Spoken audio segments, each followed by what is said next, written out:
So, hi everyone and good evening. We have with us today the All India Rank 2 of CLAT 2023, which is Sahil Gupta. A very interesting story.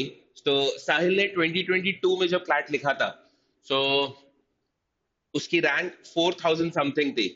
From that 4000 rank to a All India Rank 2 in a space of 1 year. So, we have Sahil with us. वही अपनी पूरी story बताएगा कि वो 4400 rank Sahil I think 2022 के Yes, sir. आसपास Yes, है sir. ना 4,400 something. 4400 rank in CLAT 2022 to an all India rank of 2 in 2023. So here is Sahil.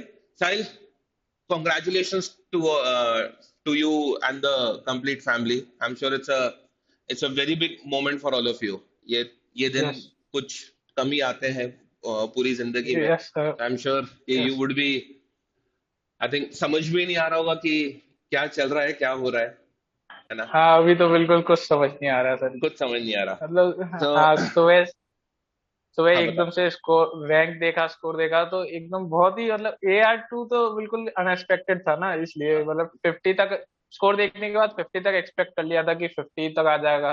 Hmm. AIR2 बिल्कुल अनएक्सपेक्टेड था बिल्कुल ए स्कोर में, क्योंकि पिछली बार तो आप मॉक मतलब स्कोर बहुत हाई गए थे. हाँ. 120 पे भी लोग वन बहुत नीचे थे रैंक लोगों की. तेरे स्कोर पे जैसे मेरे को तेरे स्कोर पे I had a confirmation that it should be a rank under 5 when I received your score. तो मुझे उस पे ये तो कंफर्मेशन था कि इसके एआईआर 5 के अंडर होगी, 2 होगी, 3 होगी, 4 होगी या 1 होगी. ये नहीं पता था. मतलब 1 का मुझे पक्का पता था कि 1 नहीं होगी बिकॉज 1 उसकी थी, अभिनव की थी. But I was confuse between 2 3 4 5 क्या होगी.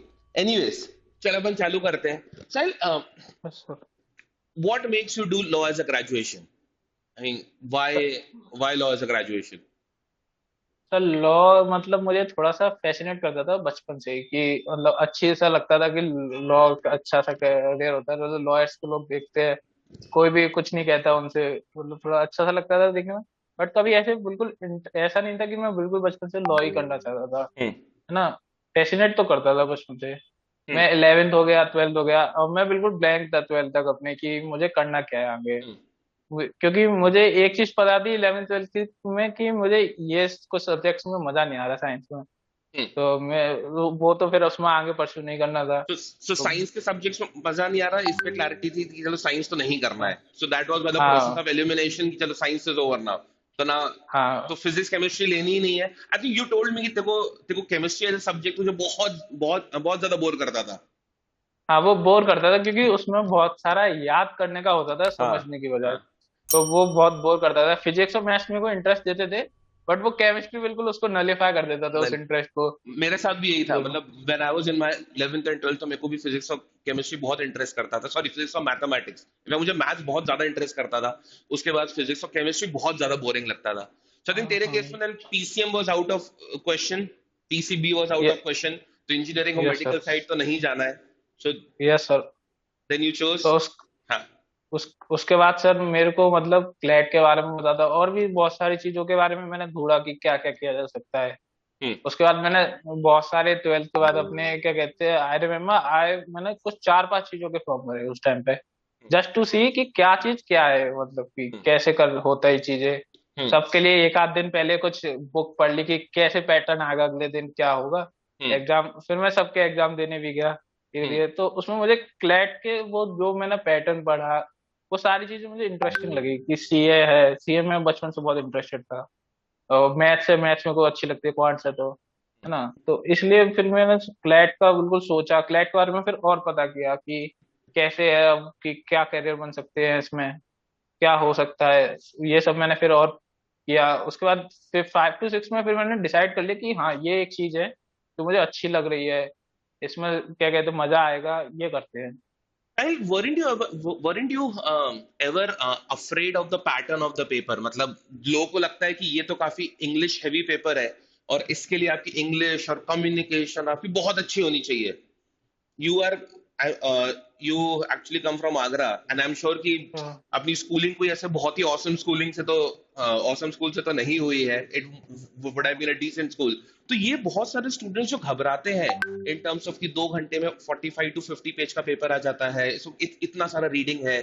एनी एनी टिप्स और एनी सजेशंस और Anything that you want to share from your मतलब story to all of English them? English heavy होने का तो कभी मुझे कोई ऐसा फर्क नहीं पड़ा। मतलब मेरी स्पीकिंग इंग्लिश थोड़ी सी कमजोर हो सकती है, बट मेरी रीडिंग इंग्लिश शुरू से अच्छी थी। Hmm. मतलब रीडिंग इंग्लिश तो मेरी बिल्कुल अच्छी थी शुरू से। कभी मतलब इंग्लिश में मुझे कभी स्कूल में भी कोई दिक्कत नहीं हुई थी कभी Hmm. भी। तो उसलिए उस चीज का तो कभी इंग्लिश का तो डर था नहीं कि इंग्लिश में ऐसा होगा वैसा होगा। Hmm. ऐसा तो कोई डर था नहीं कि इंग्लिश रीडिंग है या फिर 50 पेज पढ़ने पड़ेंगे एक ही 2 घंटे के अंदर, ऐसा कोई डर तो नहीं I था think मुझे। this is extremely important जो सब लोग अभी साहिल को सुन रहे हैं, that English communication will be a separate thing. ऐसे communication in English is very different. और English में skills होना, reading of the language, understanding of the language, ये एक different type की skill है. So all of you जो शायद communication में अगर comfortable नहीं भी हो, but you can still read a lot and then get comfortable in the inference or the understanding or the comprehension of a lot of different type of passages. So Sahil, just tell me your story. As in, how did you prepare for the examination? As in, तुम किन चीजों का ध्यान रखते थे subject wise? As in English में किन किन बातों का ध्यान रखा है? देन से क्रिटिकल हो गया या लीगल हो गया या करंट अफेयर्स हो गया, and then of course mathematics हो गया. सो जस्ट शेयर अ मेरा bit of your story. I think मेरा ओवरऑल ध्यान तो हमेशा ये रहता था कि कभी मैं मिस्टेक्स को रिपीट ना करूँ अभी मॉक्स की, हम्म. है ना। ओवरऑल तो मेरा ध्यान रहता था और ये रहता था कि जिस दिन मैंने जो चीज डिसाइड कर लिया है कि मुझे आज इस दिन में ये चीज करनी है, हम्म. वो चीज मैं उसी दिन पे करने की कोशिश करता था कि बिल्कुल उसी दिन हो जाए, उसको अगले दिन ना करना पड़े। ये मेरा ओवरऑल ध्यान रहता था। सब्जेक्ट वाइज तो मेरे को कभी इंग्लिश और क्वांट्स में मतलब ऐसे ज्यादा सोचने की जरूरत नहीं पड़ी। उनके वो मतलब कभी जाते थे मार्क्स नीचे कभी ऊपर, ऐसे मतलब उन पर कभी ऐसे ध्यान देने की जरूरत नहीं थी। सीए में कभी कभी एकदम out of the blank CA आ गया तो डर लग जाता था कि यार सीए कहाँ से आ गया, ये तो अभी पढ़ा ही हाँ. नहीं किसी भी सोर्स में।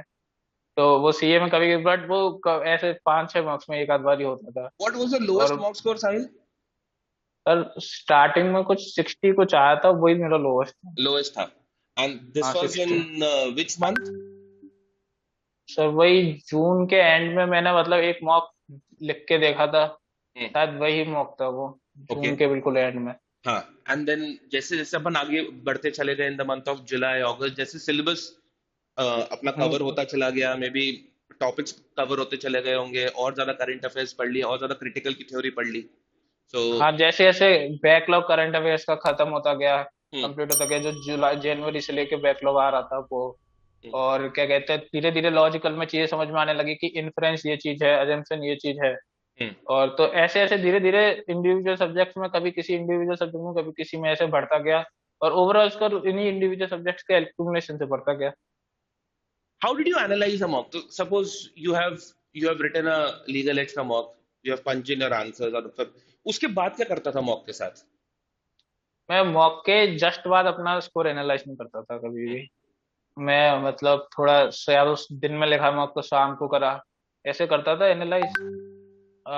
उसमें भी मैं ये देखता था कि मैंने मिस्टेक्स क्या किए। मैंने ये कभी कम देखता था कि मैंने सही आंसर किया, ये मेरा आंसर मतलब ये था कि इसमें मेरे को दो ऑप्शन कम देते थे।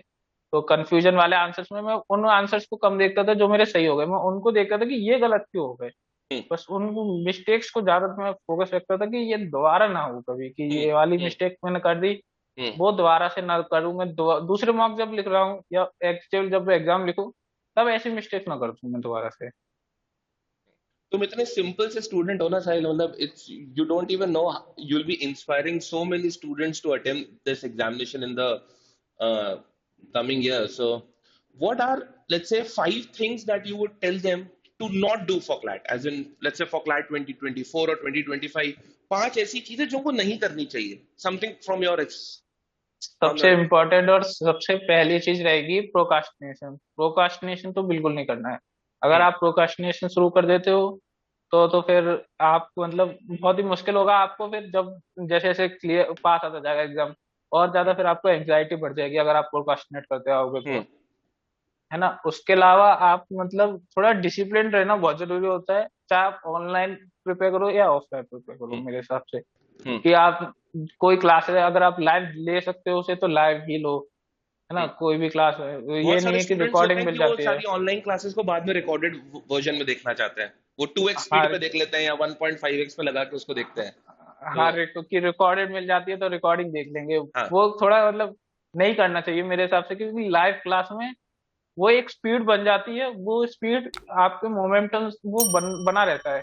हम्म। रिकॉर्डिंग में आप कभी पोस्ट कर लेते हो अपने हिसाब से ही, कभी भी आप आधी क्लास देख के कहीं और चले गए, ये सब बहुत होता है रिकॉर्डिंग में। मतलब मेरे को भी होता था, 11th 12th मेरी पूरी कोरोना के कारण ऑनलाइन हुई थी, तो हम्म। उसमें मेरे साथ ऐसा बहुत होता था, तो मैं क्लैट में ये देखता था कि मैं वही मिस्टेक्स दोबारा ना करूँ।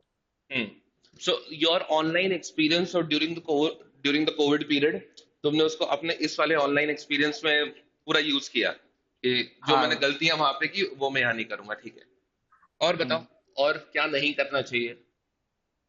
और आई थिंक बाकी तो बिल्कुल ऐसे कुछ है नहीं एग्जाम में कि आपको ऐसे गलती कर दोगे, सबका इंडिविजुअल अलग होता है कि आप इंडिविजुअली क्या गलतियां कर रहे हो, हम्म। है ना। जो इंडिविजुअल गलती होती है वो अपनी सुधारना बहुत जरूरी होती है, सबकी अलग होती है इंडिविजुअल हाँ। गलती, किसी की सेम नहीं होती। हम्म। 60,000 70,000 बच्चे प्रिपेयर कर रहे हैं, सबकी अलग होगी हाँ। इंडिविजुअल गलती, वो किसी की सेम नहीं होती। तो उनके लिए तो आपको इंडिविजुअली सोचना पड़ेगा कि आप कैसे सही करोगे उनको। बाकी तो मेरे ख्याल से ऐसा कुछ नहीं है कि आप गलत कर ही दोगे बिल्कुल, और क्या? इनके और अलावा। साइंस, और let's say give me 5 things जिस पे फोकस करना ही चाहिए, मतलब एज एन एस्पिरेंट यार आपको ये सारी चीजें तो करो, मतलब इसको तो। फोकस होना चाहिए सब ज्यादा से ज्यादा मॉक्स लिखने की मेरे हिसाब से, हम्म। क्योंकि आपको मॉक कहीं का भी मिले, किसी का भी मिले, किसी भी लेवल का मिले, मॉक तो आपको लिखना चाहिए मेरे हिसाब से। हम्म। कि मॉक आपको बिल्कुल हेल्प करते हैं, सेक्शनल इतना हेल्प नहीं करते मेरे हिसाब से जितना मॉक करते हैं। हम्म। क्योंकि मॉक में आपको एक तो वो 2 आवर्स का बिल्कुल प्रिपेयर हो जाता है कि 2 घंटे आप बिना किसी भी चीज के बैठ सकते हो, अगर आपको प्यास भी लग रही है तो भी आप 2 घंटे कर हम्म। सकते हो कि भाई 2 घंटे बाद पी लेंगे, कुछ भी हम्म। करने के लिए आपको वो 2 घंटे के लिए प्रिपेयर करता है, वो मॉक ही करता है, कोई सेक्शनल नहीं करता। हाँ। तो मेरे हिसाब से ज्यादा से ज्यादा मॉक्स लिखने चाहिए। आपको अगर दिन में कहीं पे भी 2 आवर की विंडो मिल रही है हाँ। अच्छी, और हाँ। उसके बाद हाफ एन आवर या 1 आवर की विंडो मिल रही है उसे एनालाइज करने के लिए, तो आप उसको बिल्कुल मॉक लिखने के लिए यूटिलाइज कर सकते हो उस विंडो को। ठीक है, ग्रेट। और और उसके अलावा कॉन्सेप्ट क्लियर करना बहुत जरूरी है किसी हम्म। भी चीज के। अगर आप मॉक में वही गलतियां दोबारा कर रहे हो तो आपको साफ पता चलता है कि अगर गलती दोबारा हो रही है तो आपका वहां पे कॉन्सेप्ट में कुछ गड़बड़ हो गया हम्म। है ना। आप या तो वो चीज को अलग समझ रहे हो, कंफ्यूज कर रहे हो किसी और चीज के साथ उसको। हम्म। तो वो चीज के लिए आपको कोई भी अगर चीज आपको दोबारा देखनी पड़ रही है, कि आपको वही वीडियो अजब से समझने के लिए दोबारा देखनी पड़ रही है, तो देख लो, कोई जैसे दिक्कत की बात ही नहीं, हम्म। कि आप दोबारा देख लो उसको, तीसरी बार भी देख लो। हम्म। जितनी बार तक आपको, जब तक वो कॉन्सेप्ट क्लियर ना हो जाए तब तक आप उस चीज को देखो। हम्म। हम्म। ठीक है। और एनीथिंग एल्स? तो यू सेड मॉक्स लिखो, कॉन्सेप्ट को स्ट्रॉन्ग अपॉन करना चाहिए। So anything yes. On the number of hours, कि इतने नंबर ऑफ आवर्स तो रेगुलरली पढ़ना ही चाहिए, ऐसा कुछ समथिंग ऑन द नहीं, मैथ? ऐसा ऐसा कुछ नहीं है कि आप क्या कहते हैं कि ये नंबर इतने हार्स आप पढ़ोगे तो ही होगा, नहीं होगा। इट ऑल डिपेंड्स कि आप उन आवर्स को यूटिलाइज कैसे करोगे, कि उनमें आपने करा क्या उन आवर्स में। ऐसे तो आप क्या कहते हैं सुबह एक क्लॉक लगाओ, बैठो और बैठे रहो, वो हार्स काउंट हो जाएंगे। वो हार्स आप यूटिलाइज कैसे कर रहे हो उस पर डिपेंड करता है। What was your routine like, Sahil? How did your day मेरा लुक रूट लाइक? मेरा डे, मैं सुबह उठता था, तो उसके बाद आई टेक अराउंड 45 मिनट्स पर न्यूज़पेपर। हम्म। उसके बाद आई विल डिसाइड कि मैं आज पूरे दिन में क्या करूंगा, मतलब शेड्यूल देखता था क्लासेस के, कि क्लास कितने बजे कौन सी है, कौन सी क्लास कैसे क्लास करिए, किसको रिकॉर्डिंग देना पड़ेगा, इसको लाइव देख लूंगा। ये देखता था, उसमें फिर देखता था कि यहाँ से यहाँ पे मेरे पे ये एक कंटिन्यूअस टाइम फ्री है, जैसे 2 से 5 या फिर 3 से 4, मतलब ऐसे 2 3 हार्स का कंटिन्यूअस टाइम फ्री है, तो मैं उसमें प्रैक्टिस के लिए देखता था कि इसमें प्रैक्टिस लगा लूंगा हम्म। इतने टाइम हम्म। में। हम्म। मेरा ऐसे ही रहता था normal day. Normal. Anything that you did for the extracurricular activities, I mean, beyond पढ़ाई, were you trying to do something जैसे खुद को रिलैक्स रखो? Because see, in a country like India, national level test prep कर रहे हो, pressure तो आता है, काइंड ऑफ वो प्रेशर अप्स तो एंड आता डाउन्स है। आते हैं, कंपटीशन का प्रेशर भी आता है। So anything that you were doing purposely to make your mind नहीं, मोर मेंटली स्टेबल? जब मतलब थोड़ा मेरे पे टाइम मिलता था, पढ़ने का भी मन नहीं कर रहा होता था, तो उस टाइम पे मैं कोई मतलब मूवी देख ली, हम्म। या फिर क्या कहते हैं कोई एपिसोड देख लिया, कोई एनिमे का वो देख लिया, ऐसे ही करता था। हम्म। कभी मैं थोड़ा बाहर टहलने चला जाता था कि क्या कहते हैं अभी कुछ करने का मन नहीं हो रहा, चलो थोड़ा टहलाते हैं, ऐसे करते हम्म। रहता था। हम्म। अच्छा, तो just general walking, that's it, मतलब ये दैट वाज अ मतलब that bit of exercise, that's it. Yes sir. कुछ और चीजें that you how active were you on social media, साहिल? चलिए बताओ मुझे। सोशल मीडिया सर, मेरा मतलब सोशल मीडिया शुरू में तो रहता था, जब तक हाँ, अगस्त सितंबर तक तो मेरा सोशल मीडिया नॉर्मल जैसे चलता आ रहा था वैसे सोशल था। मीडिया मतलब इंस्टाग्राम और क्या यूज इंस्टाग्राम करते और हो, ये सब। स्नैपचैट? नहीं सर, स्नैपचैट नहीं करता मैं। हाँ, इंस्टाग्राम ही मेरा main social media, Instagram and और ट्विटर। टिंडर करते हो, नहीं करते हो? टिंडर यूज नहीं करते थे, नहीं। नहीं करते थे, अच्छा नहीं सर, ठीक है। Only sir Instagram and Twitter. Only उसके इंस्टाग्राम, हाँ। बाद उसके बाद मैंने अराउंड अक्टूबर के आसपास इंस्टाग्राम बंद कर दिया अपना, थोड़ा इंस्टाग्राम थोड़ा ज्यादा यूज हो रहा था, तो ट्विटर कंटिन्यू रखा, क्योंकि उससे थोड़ा नॉलेज की, करंट अफेयर्स की चीजें भी पता चलती रहती है, क्या चीज ट्रेंड हम्म, कर रही है, क्या चीज न्यूज में आ रही है, कौन कहाँ गया हुआ है, क्या क्या हम्म। चीज इनॉग्रेट हो रही है। ट्विटर पे थोड़ी बहुत इन चीजों की पता चलती है, तो ट्विटर कंटिन्यू रखा था। इंस्टाग्राम बंद कर दिया था अक्टूबर के आसपास कुछ। पूरा तुमने स्टडी मटेरियल सॉल्व किया था, एज इन जो भी तुम्हारे पास स्टडी मटेरियल था, वो you kind of solving each and every of it, और नहीं थोड़ा नहीं बहुत? सर, पूरा तो नहीं हुआ था मेरे से हाँ, स्टडी मटेरियल। पर आई वॉज मॉक्स पे एबल टू फोकस कम। ज्यादा किया था। हाँ, मॉक्स पे फोकस ज्यादा था। स्टडी मटेरियल तो आई थिंक मैं कभी हफ्ते में 1 या 2 दिन ही लगा पाता था। कुछ एडिशनल इतने। प्रैक्टिस करनी है अपन को किसी भी हाँ टॉपिक की, तो हाँ। चलो उससे कर लिया। जब कभी लगाता है 2-3 मॉक में लॉजिकल के मार्क्स कम आ रहे हैं, हाँ, तो मैं हाँ। स्टडी मटेरियल से लगा दिया उसे। अच्छा, वरना हाँ। वो सेक्शनल और मॉक्स ही चलते रहते थे। मॉक्स ही चलते रहते थे। Any any tip that you want to give to the all your juniors, जो भी शायद तुमसे मिलेंगे आगे चल के तुम्हारे कॉलेज में, आप students were aspiring to become और aspiring to write this examination next year और let's in the following year, something that you would like to tell all of them कि योर टिप तो कोई what was your formula for success? मतलब अभी तो देख, तूने इतने महीनों से मेहनत करी, 4000 और रैंक इन क्लैट 2022 से अपन AIR 2 पर आ गए इन क्लैट 2023, पिछले 7। I mean once now when you think over it कि मेरी जो पूरी जर्नी थी वो क्या थी, so what worked for you? तो लगता है ये चीजों ने मतलब मेरे को ये हेल्प कर दी पूरी, imagine these are the help actions तो that I took, जिसमें मैंने इसको ऐसे पढ़ा, इसको ऐसे पढ़ा, इसको ऐसे पढ़ा। जिस चीज में इंटरेस्ट अब ज्यादा है ना, जैसे अगर आपको सीए में इंटरेस्ट ज्यादा है या क्वांट्स में इंटरेस्ट ज्यादा है, तो उस पर ज्यादा टाइम नहीं देना है, क्योंकि वो अपने आप ही हो जाता है, क्योंकि आपका इंटरेस्ट है उस चीज में। हम्म, जैसे मेरा सीए में इंटरेस्ट था, तो मैं अपनी 1 या 2 आवर की क्लास और न्यूज़पेपर के अलावा कोई खास चीज नहीं करता था उसमें, क्योंकि वो अपने आप इंटरेस्ट था। तो कभी ट्विटर पे भी वही पढ़ रहे, कभी कहीं न्यूज़पेपर कुछ खोल लिया, तो वो इंटरेस्ट वाली चीज पर आपका अपने आप ही टाइम चला जाएगा, उसको स्पेशल टाइम देना नहीं है। हम्म। जो आपका वीक है, तो उस पर टाइम देना जरूरी होता है, उसके कॉन्सेप्ट समझना जरूरी होता है, क्योंकि आप अपने स्ट्रॉन्ग को और स्ट्रॉन्ग करके कितना स्ट्रॉन्ग कर लोगे, आपको अपने वीक को थोड़ा उस पर लेके आना है, होता है। How much did you score in mathematics in CLAT 2023? 6.75। 6.75. It was decent score in math. Like, you were yes. always good with mathematics, Sahil? बचपन से मैथ्स अच्छी थी? मतलब मैथ्स ठीक थी, कभी मतलब मैथ्स में तो कभी प्रॉब्लम नहीं हुई, प्रॉब्लम नहीं ये हुई? कह सकता हूँ मैं, कभी जिनकी मैथ्स में मैथ कि। अच्छी होती है उनको लगता है कि हाँ मैथ आसान ही तो होती है, इसमें क्या फर्क है, मतलब बननी हाँ, चाहिए मैथ्स सबसे। मैथ्स तो ऐसी चीज है जो लगनी चाहिए सबको, मतलब मैथ्स तो कोई मतलब आपकी कभी फैमिली प्रॉब्लम में नहीं हुई साहिल मुझे कौन मैथ्स कौन है? में। Who all are there in your मेरी family? मेरी फैमिली में मतलब पेरेंट्स में एक बड़ा भाई है और 2 बहन हैं बड़ी। So your parents would be extremely proud of you today. I mean, yes sir. do they even know कि साहिल ने क्या किया? I mean, all India rank 2 आई उसकी क्लैट में. Do they even like a lot of times I yes. think parents don't even realize कि क्या हुआ है. Just like कि नहीं नहीं, दे रियलाइज वेरी वेल, उनको हाँ, पता, उनको मैंने जब शुरुआत में शुरू कर रहा था तभी बहुत अच्छे से बता था कि ये ऐसे एग्जाम है, इस हम्म, एग्जाम में ये होगा वो होगा, ऐसे ऐसे ये कॉलेजेस हैं इस एग्जाम को, मैंने शुरू में ही तभी बताया था। एंड टू द पूरे मतलब कनेक्टेड रहते थे प्रिपरेशन से, कि क्या कर रहा है, कितना पढ़ रहा है, ये सब चीजों पे थोड़ा कनेक्टेड तो रहते थे, तो great. They know really. Fantastic, Sahil. So just one piece of information for you. You are a good eligible candidate to apply for the Aditya Birla Scholarship. To apply yes for sir, it. I know. I don't know whether I you will must have apply heard. For. हाँ, उसके लिए apply करना. Uh, yes your sir. your your background, your scores, your ranks, the way you are talking about life, ठीक है? You become an ideal candidate to get into the Aditya Birla scholarships. So all the best to you, है ना? और ठीक है, as in take it forward from here.